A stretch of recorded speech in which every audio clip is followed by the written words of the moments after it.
Bonjour mes frères et sœurs, je vous salue dans le nom du Seigneur Jésus-Christ. Je vous invite donc ensemble à prier. Éternel notre Père, notre Dieu, nous te remercions parce que tu es le maître des circonstances et des temps. Père, nous sommes en train de traverser une crise telle que beaucoup d'entre nous n'en avaient jamais connue auparavant. Mais nous savons, Papa, que tu fais concourir toutes choses au bien de ceux qui t'aiment. Et que dans chaque chose qui nous arrive, soit en bien, soit en mal, tu veux nous enseigner quelque chose. Nous voulons donc être à l'écoute de ta voix, entendre ce que tu as à nous dire, afin que nous puissions refléter ton visage, ton image autour de nous et que nous soyons un témoignage de vie, de bonne odeur.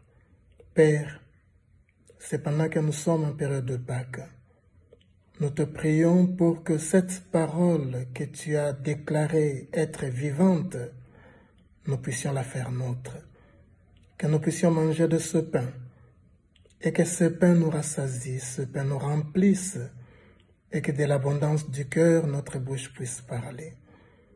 Que ce pain de vie puisse être tellement en nous, au point de nous transformer de l'intérieur et que nous puissions produire les fruits de ton esprit.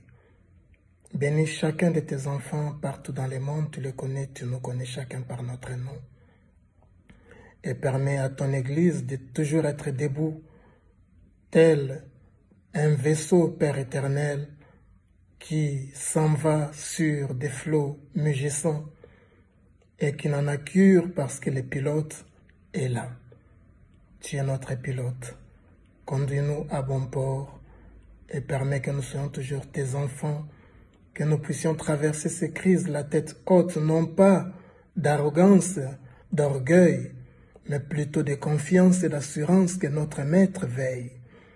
Et que quoi qu'il arrive, en bien ou en mal, notre nom est écrit dans ton livre de vie. Béni sois-tu. Au nom et par le mérite de Jésus-Christ, notre Seigneur et Sauveur. Amen. Merci beaucoup. Bonjour à tout le monde. Bienvenue à cette rencontre virtuelle par laquelle nous allons être ensemble, même si à distance. Je voudrais vous souhaiter un bon sabbat là où vous êtes, dans vos maisons, en compagnie de vos êtres que vous aimez le plus, mais aussi dans la présence de notre Seigneur qui nous aime, qui nous sauve, qui nous purifie, qui nous sanctifie, qui nous prépare pour son prompt retour. Je suis content de me trouver devant vous parce que ça fait, même si ce n'est que par vidéo, parce que ça fait longtemps qu'on ne s'est pas vu. J'espère que bientôt nous pourrons le faire, mais nous attendons des directives de la part du gouvernement. Nous ne pouvons que prier pour que cela arrive au plus vite et aussi agir pour que cela arrive plus vite en étant prudents, nous aussi, et en protégeant les autres. Ce matin, le message est en quelque sorte la suite des 2 autres messages qui ont été déjà mis sur la chaîne de l'Église. Vous pouvez les trouver sur la chaîne vidéo de notre Église. Mais ça n'affecte en rien le message d'aujourd'hui.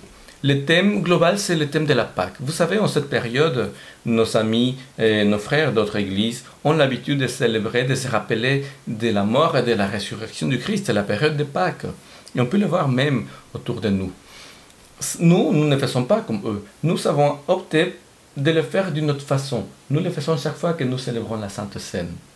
D'ailleurs, j'aimerais qu'on puisse ensemble, même si à distance, célébrer la Sainte Seine, chacun dans sa maison. Vous recevrez des indications, des instructions par la suite cette semaine, et l'idée c'est de pouvoir la célébrer le premier sabbat du mois de mai, notre Sainte Seine. Toutes les instructions vont suivre. Maintenant, j'aimerais qu'on puisse reprendre les textes bibliques, comprendre la Bible dans le livre d'Exode au chapitre 3. On va lire, au chapitre 7. Exode chapitre 7, on va lire le verset 1, du verset 1 au verset 6. Et on va reprendre l'histoire là où nous l'avions laissée. Exode 7, du 1 à 6. L'Éternel dit à Moïse, « Regarde, je te fais Dieu pour le Pharaon, et ton frère Aaron sera ton prophète. Toi, tu diras tout ce que je t'ordonnerai, et ton frère Aaron parlera au Pharaon pour qu'il laisse les Israélites partir de son pays. De mon côté, j'endurcirai le cœur du Pharaon et je multiplierai mes signes et mes miracles en Égypte. Le Pharaon ne vous écoutera pas. Je porterai la main contre l'Égypte et c'est par des grands actes de jugement que je ferai sortir d'Égypte mes armées, mon peuple, les Israélites. Les Égyptiens reconnaîtront que je suis l'Éternel lorsque je déploierai ma puissance contre l'Égypte et ferai sortir les Israélites du milieu d'eux. Moïse et Aaron se conformèrent à ce que l'Éternel leur avait ordonné. C'est ce qu'ils firent. Nous sommes dans une période particulière dans le ministère de Moïse, ministère qui commençait à peine. Moïse, rappelez-vous, Dieu l'avait appelé à revenir en Égypte après 40 années d'absence pour prêcher la délivrance. 40 années avant, Moïse avait échoué en tant que prince d'Égypte. Il s'était enfui. Il se présente devant le peuple sait qui il est. Il ne peut pas lui faire confiance. C'est un lâche. C'est un raté. Dieu donne à Moïse les signes nécessaires pour qu'il puisse convaincre le peuple, les anciens du peuple. Tout le monde est convaincu que le Seigneur a visité son peuple qui va le délivrer. Il se prosterne, il s'adore. Les anciens, Aaron et Moïse, vont se présenter devant Pharaon comme Dieu a demandé pour dire « laisse partir le peuple ». Pharaon réagit de façon tout à fait inattendue pour le peuple qui disait « waouh, le Seigneur est là, on va sortir », mais tout à fait logique pour la mentalité de Pharaon. Pharaon va dire « qui est votre Dieu ?»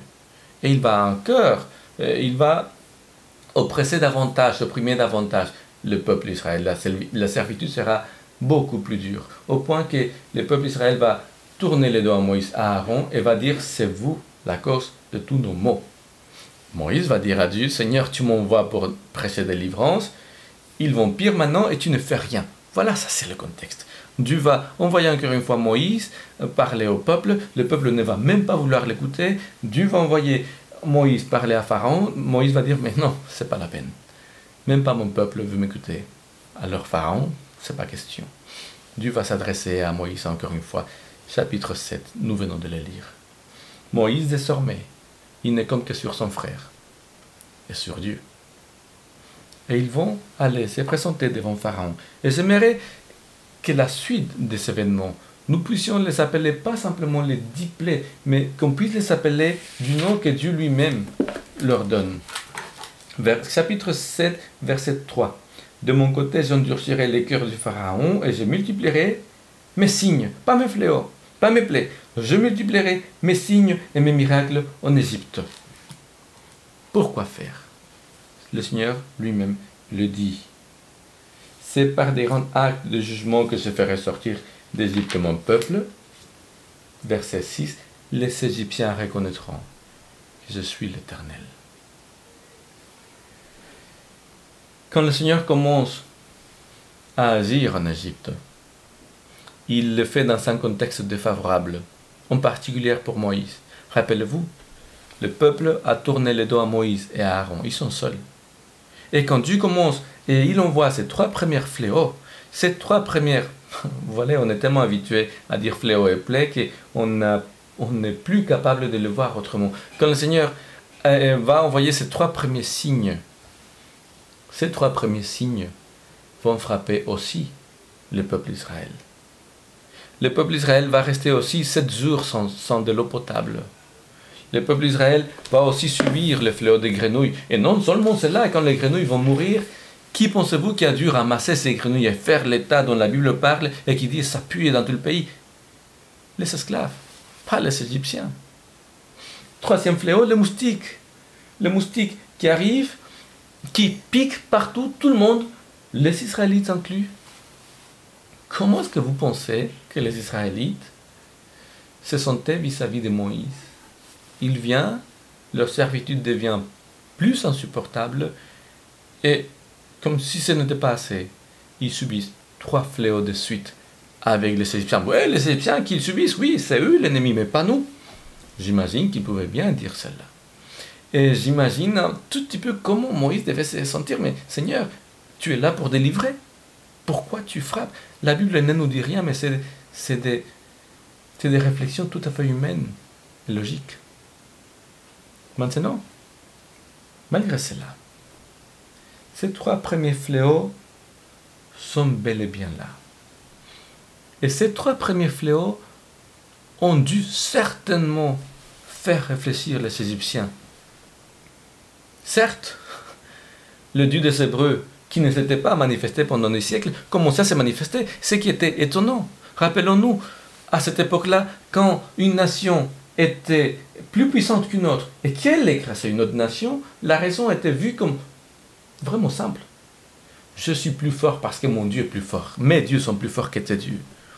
Après 400 années d'esclavage, les Israélites n'avaient aucun argument possible pour dire au peuple de l'Égypte, notre Dieu prend soin de nous. Notre Dieu nous aime. Notre Dieu est plus puissant. Et encore moins, ils ne pouvaient pas dire aux Égyptiens, au nom de notre Dieu, laissez-nous partir.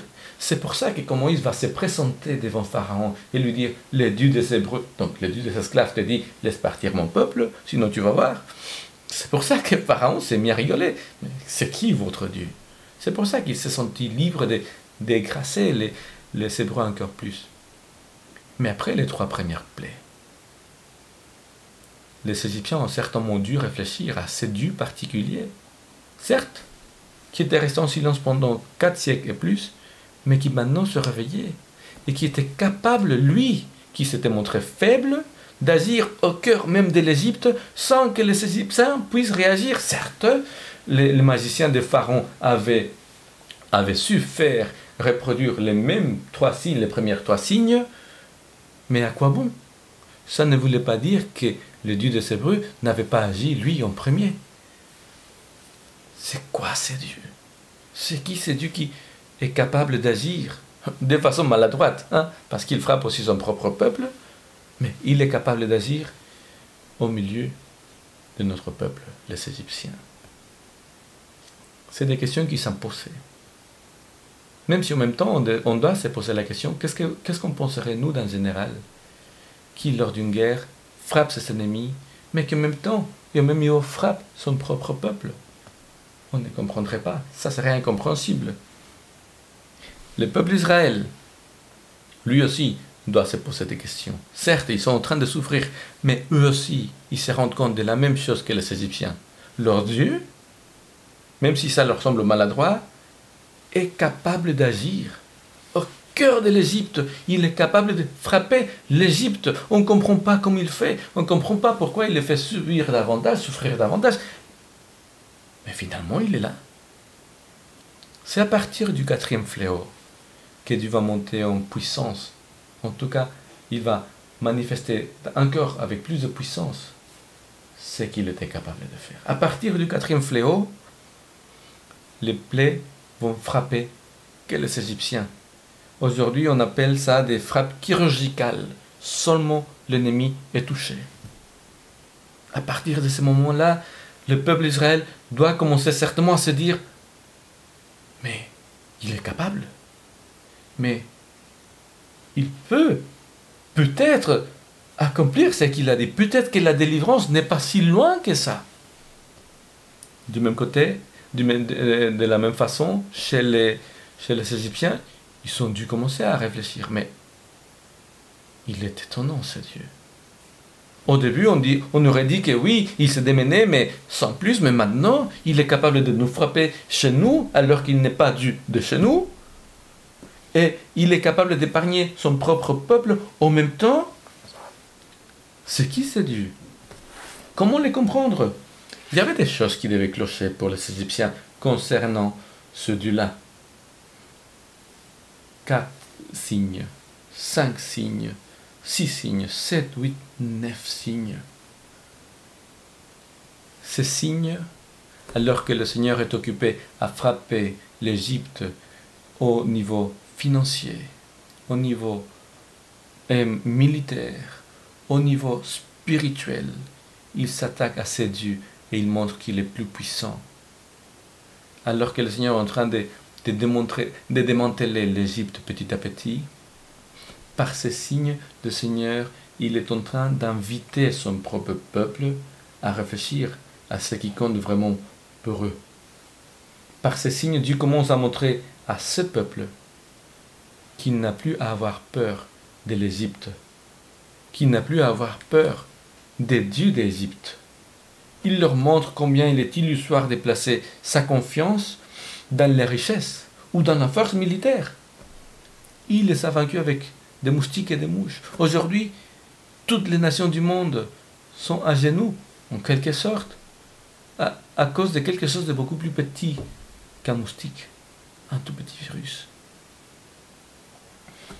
Il est illusoire de placer notre confiance là où on ne peut rien trouver en retour. Chaque signe que le Seigneur effectue en Égypte permet que les Hébreux soient délestés des chaînes qu'ils ont prises depuis des siècles. Des chaînes qui sont la peur, des chaînes qui sont la superstition, des chaînes qui sont les manques d'estime de soi, les chaînes qui sont le manque de futur. Chaque signe que le Seigneur exerce en Égypte leur montre que leur Dieu s'était enfin levé et qu'il allait le délivrer. Chaque signe était un gage supplémentaire que Dieu est le seul Dieu et qu'il est un Dieu fidèle à ses promesses. Chaque nouveau signe permettait que le peuple d'Israël reprenne des couleurs, qu'ils se disent « on a à nouveau le droit d'espérer ». Le lendemain, il n'est plus noir.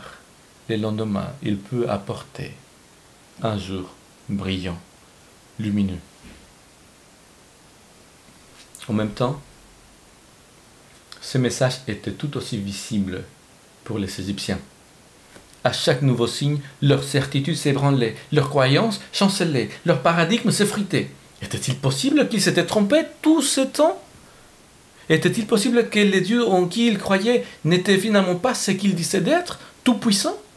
Était-il possible que leurs prêtres, les pharaons, les avaient égarés sur une mauvaise voie ?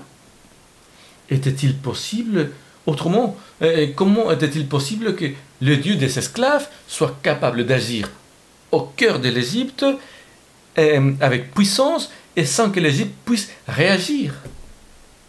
Les signes que le Seigneur envoyait remettaient plein de choses en question. D'autant plus que Dieu se montrait un Dieu bizarre. En effet, il n'a jamais frappé sans avant avertir. Et à chaque nouvelle fois, Moïse revenait se présenter à Pharaon et lui disait « Pharaon, voilà ce qui va se passer si tu ne laisses pas partir le peuple. Laisse partir mon peuple, tu peux éviter que cela arrive à ton peuple et à toi. Ne permets pas que cela arrive. C'est entre tes mains, Pharaon. » Et à chaque fois, Pharaon disait non. Mais à chaque fois, l'invitation revenait. L'invitation revenait. 1, 2, 3, 4, 9 fois, l'invitation est revenue. 10 fois en comptant la toute première fois avec les anciens du peuple d'Israël. Un Dieu qui, avant de frapper, te dit « Tu as la solution entre tes mains. De toi dépend l'issue de cet entretien. » Ça, ce n'est pas un Dieu normal. Pas pour les Égyptiens, pour personne à l'époque. Une chose était certaine, le Dieu des Hébreux, tout-puissant qu'il était, il ne voulait pas la mort, la destruction du peuple des Égyptiens. Lui-même, il l'a dit à Pharaon, « Je ne veux pas te détruire. Si j'avais voulu te détruire, vous seriez déjà détruit. Je ne veux pas te détruire. » Encore plus, le Seigneur a même donné aux Égyptiens des instructions pour qu'ils puissent se mettre à l'abri d'un des signes, le signe de la grêle et de la foudre, pour qu'ils protègent leurs esclaves, leurs serviteurs et leur bétail. C'est quoi ça pour un Dieu? C'est quoi cette façon de délivrer? Qui, avant les signes, il tend la main.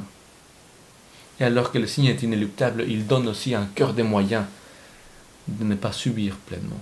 C'est quoi ça pour un Dieu? Vous comprenez, la période des signes, c'est une période de remise en question. Pour tout le monde, c'est une période où des choix doivent être faits. C'est une période où on doit revoir les bases sur lesquelles sont construites ma vie, mes convictions, mes relations. La période des signes est là pour me demander, pour que je me demande, est-ce que je suis vraiment sur la voie du Seigneur? Est-ce que je suis en train de suivre le Dieu véritable? Pour certaines personnes, ce virus, le corona, est un signe du Seigneur. Je n'en suis pas aussi sûr. Mais le fait est que cette période pousse beaucoup de chrétiens, et c'est là, c'est formidable, à se poser les mêmes questions. Est-ce que je suis en règle dans ma relation avec le Seigneur? Vous savez, Pharaon s'est aussi remis en question. Et bien 4 fois, il a demandé à Moïse et à Aaron, priez pour moi, intercédez pour moi. Il a même dit, j'ai péché, le Seigneur est juste dans tout ce qu'il fait. Et pourtant, après coup, il ne changeait pas. Ce n'était qu'une émotion du moment, circonstancielle. Ce qui nous permet de dire, la réaction de Pharaon face à ces signes, sa réaction superficielle, elle nous permet de dire et d'affirmer que Dieu, quand il se manifeste, quand il envoie ces signes, il ne les fait pas pour te forcer à croire en lui, pour te contraindre à te rendre à dire, lui, il est le seul Dieu et je vais le suivre. Non. Les signes, quand Dieu les envoie, il les envoie pour que tu comprennes, pour que tu voies qu'il se manifeste. Et c'est pour ça qu'il te prévient avant, parce qu'il veut que par le signe et par l'annonce du signe, tu décides de croire en lui. Il veut te dire tout simplement, par les signes qu'il déploie, qu'il est là. Et qu'il espère que tu saisiras la possibilité, l'opportunité qu'il te donne d'éviter le résultat du signe. Face au dernier signe, face au 10e signe, on a beaucoup de questions, on se pose beaucoup de questions avec la mort des premiers-nés. Quand le Seigneur s'est adressé à Moïse, je disais, avant que Moïse n'aille voir Pharaon, il lui a dit, va dire à Pharaon, laisse sortir mon peuple. Mais il lui a aussi dit, tu diras aussi à Pharaon, Exode 4, verset 22-23, ainsi parle le Seigneur, Israël est mon fils, mon premier-né. Je te dis, laisse partir mon fils pour qu'il me serve. Et tu refuses de le laisser partir. Alors, je vais tuer ton fils, ton premier-né. Dès le départ, en fait, Pharaon sait comment peuvent se finir les choses s'il s'obstine à ne pas laisser partir le peuple d'Israël. Et le Seigneur va lui demander 10 fois de laisser partir son peuple. Et les signes qui vont accompagner chaque fois la requête de l'Éternel vont aller en crescendo, chaque fois plus puissante. Le Seigneur va même dire à Pharaon au chapitre 9, versets 5 et 6, « Mon intention, ce n'est pas de détruire l'Égypte. Je veux simplement que tu laisses partir mon peuple. » Même en annonçant le dernier signe, même en disant l'issue fatale de ce signe, le Seigneur déclare à Pharaon un ultimatum. Il lui décrit ce qui va se passer, mais il lui donne les moyens de l'éviter. Laisse partir mon peuple. Jusqu'à la dernière minute, Dieu lui donne tout en main pour éviter la catastrophe au sein de son pays, au sein de sa famille. Le peuple d'Israël a reçu lui aussi l'information. Ces derniers signes allaient être un signe différent, pas comme les autres. Et ces derniers signes n'allaient pas frapper tout le monde de la même façon, non. Mais il n'allait pas frapper non plus comme avant, en épargnant d'emblée le peuple d'Israël et en frappant les Égyptiens. Non, ces signes étaient différents. Cette fois-ci, pour tous, la règle était la même. Qui voulait être épargné, il était invité à célébrer une toute nouvelle festivité. Et elle s'appelait la Pâque. Jusque-là, Dieu avait montré sa puissance, une puissance qui brise les chaînes. Il avait montré qu'il est capable d'épargner son peuple au plein milieu de la tempête. Mais pourtant, toute cette puissance n'avait pas rendu libre le peuple d'Israël pour autant.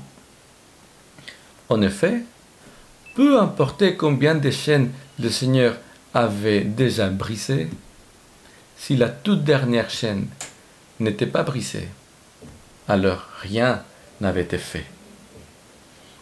La toute dernière chaîne, il fallait la briser et ce n'est pas Dieu qui allait le faire. La toute dernière chaîne, ce n'est pas Dieu qui pouvait la briser. On va lire. La Bible dit ceci d'Abraham, dans le livre des Hébreux au chapitre 11. Abraham a cru en Dieu et cela lui a été compté pour justice. Le fait était là. L'Égypte avait été terrassé. Par la puissance divine et par sa fidélité, Dieu avait montré que ce qu'il avait annoncé, il était sur le point de l'accomplir. Il avait déjà brisé toute une série de chaînes avec fracas. Et les bruits des chaînes qui se brisent, ils ne savaient plus les entendre. Ces chaînes avaient été brisées, les chaînes physiques, psychologiques, morales, spirituelles. Et ce n'était que le début. Pourtant, pour pouvoir sortir d'Égypte, pour pouvoir sortir en étant des personnes libres, Israël devait faire une chose. Israël devait placer sa confiance en Dieu. Israël devait croire au même Dieu en qui Abraham, Isaac et Jacob avaient cru. En fin de compte, il ne serait sauvé que par la foi. La dernière chaîne ne peut être brisée que par la foi en Dieu.